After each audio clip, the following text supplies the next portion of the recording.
새로운 거리두기 체계 개편을 마련하였습니다. 이번 개편은 자율과 책임의 원칙에 따라 국민들께서 스스로 방역수칙을 지키고 지속가능한 방역체계를 구축하기 위한 목적에서 실시되는 것입니다. 개편안의 핵심 방향에 대해서 말씀드리겠습니다. 현행 5단계의 체계는 4단계로 간소화하고 각 단계의 의미와 대응을 명료화하였습니다. 또한 의료 역량 확충과 예방접종 진행 상황을 고려하여 각 단계의 기준을 상향 조정하였습니다.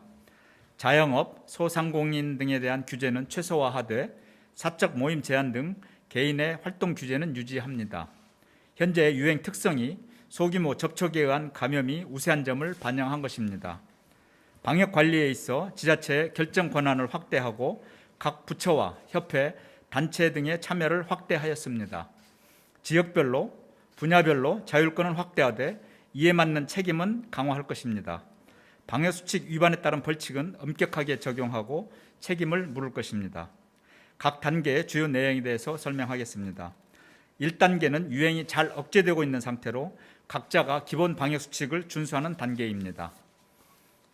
생업시설이나 모임 등의 제한은 없습니다.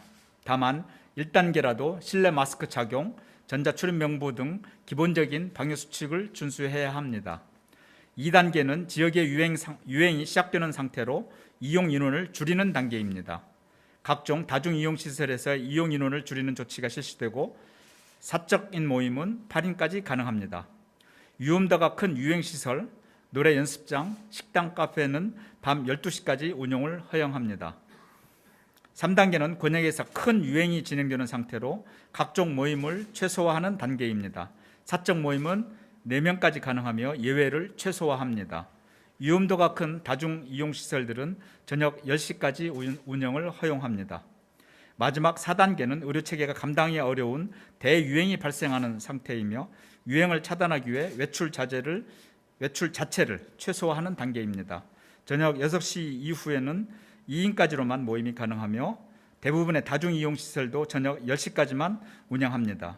유흥시설 등 일부 시설은 운영을 중단합니다. 이러한 거리두기 단계와 세부적인 방역조치는 지자체에서 지역 상황과 역량을 고려하여 자율적으로 결정하고 조정할 수 있습니다. 이 과정에서 중대본을 중심으로 중앙정부와 지자체가 긴밀하게 협의할 예정입니다. 상세한 내용은 보도자료를 참고해 주시기 바랍니다. 등교와 관련된 내용은 사회부총리께서 설명할 예정입니다. 새로운 거리두기 체계는 전국적으로 7월 1일부터 적용됩니다. 현재 유행 상황상 수도권은 2단계 적용이 예상되며 그 외 지역들은 1단계 적용이 유력합니다. 다만 유행 규모가 큰 수도권은 사적 모임 제한을 일시에 완화하지 않고 단계적으로 완화할 예정입니다. 7월 14일부터 2주간은 6인까지 모임이 가능하며 15일 이후에는 8인까지 가능합니다. 비수도권의 경우 각 지자체에서 자율적으로 단계적인 전환 여부를 검토할 예정입니다. 다음 주에 다시 한번 각 지자체별로 거리두기 단계와 세부적인 적용 방안을 취합하여 안내하겠습니다. 새로운 거리두기 체계는 장기화되고 있는 코로나19의 유행 속에서 방역과 일상의 회복의 균형점을 찾아가기 위한 노력입니다. 오랜 기간 다방면에 걸친 의견을 수렴한 결과이기도 합니다. 새로운 체계 적용으로 우리 사회는 조금 더 일상 회복에 가까운 생활을 누릴 수 있을 것입니다. 이 모두는 함께 노력해 주신 국민 여러분 덕분이며 다시 한번 감사의 말씀을 전합니다. 그러나 아직 코로나19의 유행은 끝나지 않았고 여전히 다수의 감염이 전파되고 있다는 점도 잊지 말아야 합니다. 7월부터 새로운 거리두기 체계가 적용되더라도 실내 마스크 착용과 기본 방역 수칙은 철저히 지켜주시기를 당부드립니다. 지나치게 방역 긴장감이 해이되지 않도록 주의하면서 한 발 한 발 신중하게 일상을 회복해 나가야 할 것입니다. 국민 여러분의 현명하고 슬기로운 노력을 부탁드립니다. 다음으로 지난주 한 주간의 유행 상황에 대해 말씀드리겠습니다. 지난 일주일 하루 평균 국내 환자 수는 444명입니다. 직전 한 주간에 524명에 비하여 80명, 15%가 감소하였습니다. 주간 평균 환자 발생은 2주 전 9% 감소에 이어 2주 연속 감소하고 있습니다. 감염 재생산 지수도 0.88로 상당히 안정적인 수치를 보이고 있습니다. 전국적으로 모든 지역에서 유행이 감소하고 있고 누적 치명률도 1.32%로 계속 낮아지고 있습니다. 예방 접종을 받는 인구도 많아지고 계절적으로 실내보다 실외 활동이 증가하면서 유행 규모가 점차 줄어드는 결과로 해석됩니다. 올 0시 기준으로 우리나라 1차 예방 접종은 1,501만 명으로 전 국민의 29%에 달합니다. 다만 여름철 휴가와 여행 등으로 개인 간 접촉이 늘면서 유행이 다시 커질 위험성도 존재합니다. 변이 바이러스가 조금씩 늘고 있는 점도 위험 요인입니다. 이러한 위험 요인을 인식하면서 현재와 같은 긍정적인 결과들이 더 가속화되도록 예방접종과 방역수칙 준수에 계속 참여해 주실 것을 당부드립니다. 실내 마스크 착용이 기본임을 기억하시고 사람이 많은 밀폐된 실내에 장시간 머무르는 것은 조심하셔야 됩니다. 휴가는 가족 단위로 사람이 많은 관광지와 성수기를 피해 분산해서 다녀오시기를 바랍니다. 정부도 국민 여러분의 일상이 한시라도 빨리 회복될 수 있도록 예방접종과 방역관리에 최선을 다하겠습니다. 감사합니다.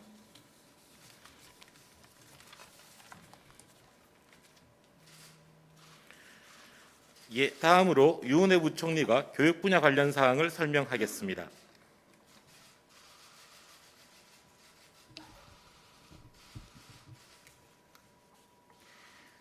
부총리 겸 교육부 장관 유은혜입니다. 지금부터 새롭게 적용될 사회적 거리두기 4단계 개편에 맞게 변경되는 학교 밀집도 기준과 2학기 전면 등교를 위한 이행 방안을 말씀드리겠습니다. 이 방안들은 모두 교육청, 질병청 등 유관기관 협의와 학교 현장의 의견을 반영하여 중대본에서 확정되었습니다. 우선 새로운 학교 밀집도 기준에 대해서 말씀드리겠습니다. 변경된 사회적 거리두기 1, 2단계, 즉 전국적으로 확진자가 1,000명 미만, 수도권 확진자가 500명 미만인 때에는 전면 등교가 가능하게 학교 밀집도 기준을 변경합니다. 거리두기 3단계는 전국 확진자가 1,000명이 넘어서는 경우로 이 단계에서는 학교 밀집도를 강화하여 초등학교 3학년에서 6학년은 4분의 3, 중학교와 고등학교는 3분의 2까지 등교하게 됩니다. 다만 현재 매일 등교를 허용한 유치원과 초등 1, 2학년, 특수학교와 직업계 고등학교 등은 밀집도 기준에서 제외됩니다. 마지막 4단계는 확진자가 전국 2,000명 이상 발생하는 심각한 상황으로 전국의 모든 학교는 원격 수업으로 전환합니다. 이처럼 변경된 기준은 대부분의 학교가 7월 3주경 여름방학에 들어가는 점과 학교 현장의 준비를 위해 2학기 개학 시작에 맞춰서 적용합니다. 존경하는 국민 여러분, 교육부는 오는 2학기 개학 학사 일정부터 개편된 거리두기 단계에 따라 전면 등교를 시행하도록 하겠습니다. 지난해 3월 코로나로 인한 사상 초유의 개학 연기 이후 17개월 만에 학교의 교문을 활짝 열겠습니다. 학교는 아이들이 배움을 넘어 학생과 선생님, 또래 간 소통을 통해 서로의 마음을 보듬고 배우는 공간이며 우리 아이들이 처음으로 만나는 사회입니다. 이제 우리 어른들이 학교에 가야만 온전히 누릴 수 있는 것들을 아이들에게 돌려줘야 합니다. 그러나 전면 등교를 앞두고 학생들의 안전에 대해 걱정이 크실 거라고 생각합니다.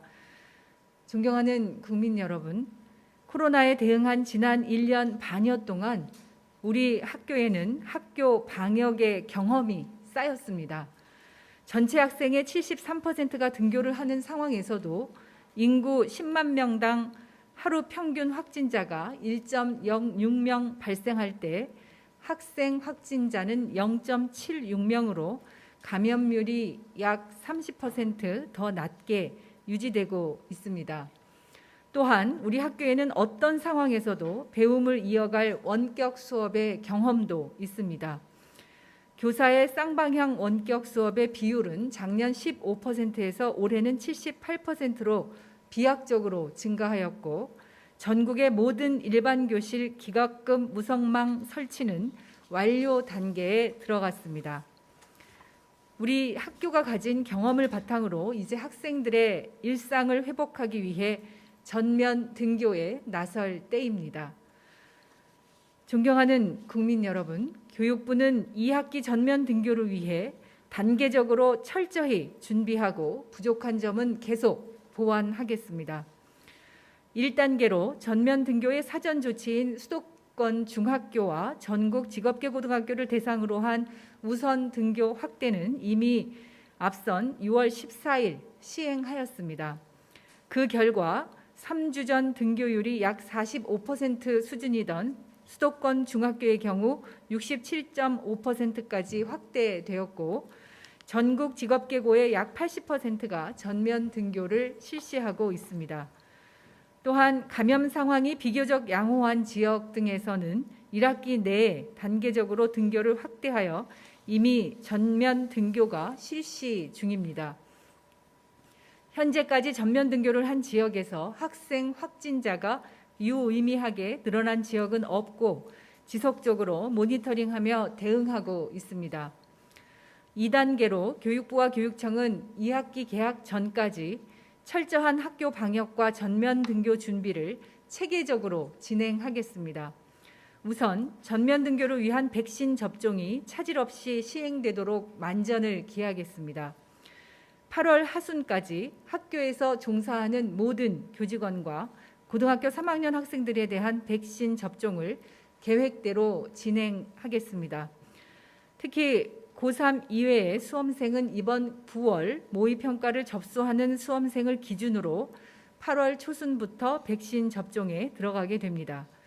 초중고등학교의 방과 후 강사도 8월 하순까지 접종되도록 할 것입니다.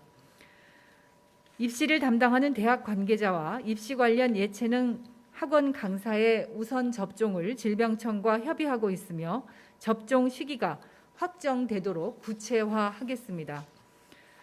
둘째, 많이 걱정하시는 전면 등교 시의 급식 관리를 위해 최선을 다하겠습니다. 거리두기 4단계별로 급식 관리 방법을 마련하고 이를 위해 필요한 급식실 내에 칸막이 설치 등의 환경 개선과 급식 방역 인력 확대 등을 적극적으로 지원할 것입니다. 또한 2학기 시작 전에 학교별로 전수 점검을 마무리하겠습니다. 셋째, 급식실 관리와 보건교사 지원 등을 위해 학교 방역 인력을 최대 6만 명까지 지원하겠습니다. 소요 예산은 우선 1,617억 원을 투입할 예정입니다. 넷째, 학교와 학원 방역이 일상적으로 안착되도록 하겠습니다. 실제 사례에 기반을 둔 방역 취약 요소를 진단하고 더 현실에 맞도록 학교 방역 지침을 보완하겠습니다. 또한 개학 전 1주, 개학 후 2주간을 집중 방역 및 적응 주간으로 운영해서 집중 관리하도록 하겠습니다. 다섯째, 학교 방역 지원을 위한 검사 체계를 유지하며 선제적으로 활용하겠습니다. 일반 학교 학생들 중에 무증상 감염자의 선제 검사를 위한 PCR 이동 검체팀은 7월 방학 전까지 확대하여 실시합니다. 방학에는 학원 종사자 대상 선제적인 PCR 검사를 지속해서 실시하겠습니다. 여섯째, 학교 구성원의 누적된 심리적 피로와 우울을 회복할 수 있도록 확진, 완치 학생, 교직원에 대한 전문 의료 상담 서비스와 정신건강위험군 학생에게 병의원 치료비 지원을 확대해 나가겠습니다. 마지막으로 교육부는 학급당 학생 수가 30명이 넘는 과밀 학급과 과대학교 문제를 해소하기 위해 교육청과 현실적인 해법을 모색하고 있습니다. 우선 전면 등교 시 방역 등의 어려움이 예상되는 과밀 학급의 해소를 위해 과밀 학급이 발생한 학교별 특성에 따라 우선적으로 특별교실의 일반교실 전환, 모듈러 교사 배치 등을 검토하여 추진할 것입니다. 구체적인 내용은 교육청과 협의가 완료되는 대로 말씀드리겠습니다. 존경하는 국민 여러분, 전면 등교는 학생들의 학습, 심리 정서, 사회성 결손을 회복하기 위한 방안 중의 핵심이지만 그렇다고 전면 등교만으로 모든 문제를 해결할 수는 없습니다. 교육부는 시도교육감 협의회가 제안한 우리 학생들의 학습, 심리 정서, 사회성 결손 회복을 목표로 하는 교육 회복 종합 방안을 교육청과 함께 준비하고 있습니다. 오늘 발표한 전면 등교에 더해서 학습 격차 해소 등의 교육 회복 방안이 우리 학생들에게 꼭 필요한 힘이 되도록 최선을 다하겠습니다. 고맙습니다.